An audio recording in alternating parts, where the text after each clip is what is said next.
कर्जमाफीसारख्या ज्वलंत विषयावर वादग्रस्त वक्तव्य करून राज्याचे कृषी मंत्री माणिकराव कोकाटे अडचणीत सापडले आहेत। या वक्तव्याविरोधात राज्यभरातील शेतकरी आक्रमक झाले असून अकोल्यात संतप्त शेतकऱ्यांनी थेट चपला मारो आंदोलन केलंय। बघूया हा खास रिपोर्ट।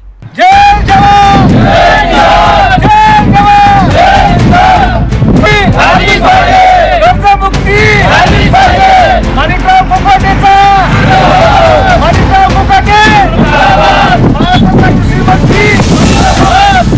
माणिकराव कोकाटे जिंदाबाद। राज्याचे कृषी मंत्री माणिकराव कोकाटे यांनी केलेल्या वादग्रस्त विधानामुळे शेतकऱ्यांच्या भावना ठेचल्या गेल्या आहेत। या विधानाविरोधात आता शेतकरी एल्गार समितीने आक्रमक पवित्रा घेतला आहे।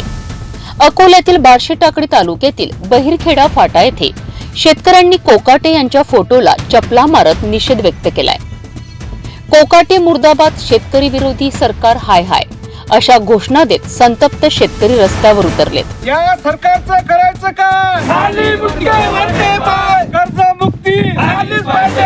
असे कसे देत नाही घेतल्याशिवाय राहत नाही। असे कसे देत नाही घेतल्याशिवाय राहत नाही। जय जवान जय किसान जय जवान जय किसान। कर्जमाफीच्या मुद्द्यांवर शेतकऱ्यांच्या व्यथा वेदना ऐकण्याऐवजी त्यांच्यावरच ताशेरे ओढणाऱ्या मंत्र्यांच्या वक्तव्यावर सर्वत्र संतापाची लाट उसळली आहे।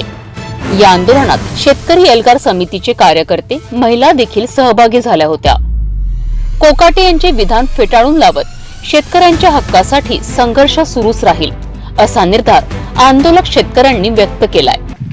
सर्व शेतकरी म्हणून महाराष्ट्र राज्याच्या कृषी मंत्र्याचा आम्ही निषेध करतो। ज्या काल कृषी मंत्र्यांनी बेताल वक्तव्य केलं की कर्ज माफी केली म्हणजे साखरपुडा आणि लग्न करता, आम्हाला कृषी मंत्र्याला सांगायचं आहे की आम्हाला त्या कर्जाच्या पुढे आमच्यासाठी लय मोठे कामं आहेत आणि ते कर्ज माफी झाली नाही तर शेतकरी हा सगळ्यात जास्त बार्शी तालुक्यात आत्महत्या करत आहे। आज आत्महत्याचं प्रमाण सगळ्यात जास्त बार्शी तालुक्यात आहे आणि तुम्ही म्हणता की आमची निंदनीय याची थट्टा घेता, त्यामुळे आम्ही या महाराष्ट्र राज्याच्या कृषी मंत्र्याचा शेतकरी एल्गार समिती बार्शीच्या वतीनं आम्ही जाहीर निषेध करतो। राज्याचे कृषी मंत्री शेतकऱ्यांच्या जखमेवर मीठ चोळतील अशी विधाने करतात आहे। हे शेतकरी वर्गाला अस्वस्थ करणारे आहे।